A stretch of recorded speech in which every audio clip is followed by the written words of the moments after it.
yung sa iba.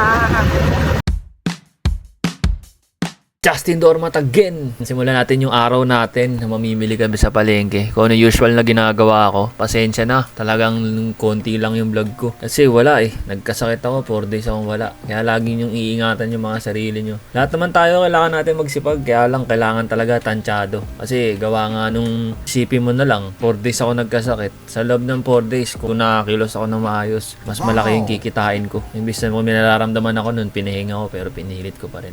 Kaya lang minsan talaga may mga bagay talagang kailangan talaga natin gawin na hindi natin maaawat yung sarili natin dala ng pangangailangan. Yan naman talaga yung realidad eh. Pero wala tayong magagawa. Ayan sa video, usual na ginagawa ko. Pagising sa umaga, mag-open ng tindahan. Tapos pag-open ng tindahan, mamimili ng mga ulam. Pero ito early close kami. Gawa nung konti lang yung stock. Tapos maraming dumadaan, di namin nabibentahan. Kasi wala talagang makunan. Kaya pinasinamantala ko na yung mga panahong mawagal yung stock, matumal. Pinasyal ko na yung kapatid ko. Kasi matagal na nire-request yan. Kidsuna na yan. Ayan, sulit naman. Kitang-kita naman na nag-enjoy yung kapatid ko. Kaya tsaka ulitin ko, maraming salamat sa mga lahat na sumusuporta. Kahit mabagal yung pagdami ng followers, pero mahalaga may naniniwala. Kaya tuloy lang natin. At samahan nyo pa ako sa maraming kwento, maraming vlog. Sobrang thank you talaga, lalo na sa mga naniniwala sa akin. Yung tuloy-tuloy na naniniwala. Simula nung ginawa ko to, mas dumami yung naniniwala sa akin. Kaya mas marami tayong customer. The more na mas maraming customer, the more na syempre mas masaya tayo. Kasi mas madami tayong kita. At syempre, maging tapat lang, mag-enjoy. Yun lang naman eh. Yun lang naman yung kailangan. At yun, maraming salamat. Follow nyo lang yung page ko. Maraming rin salamat. Thank you po!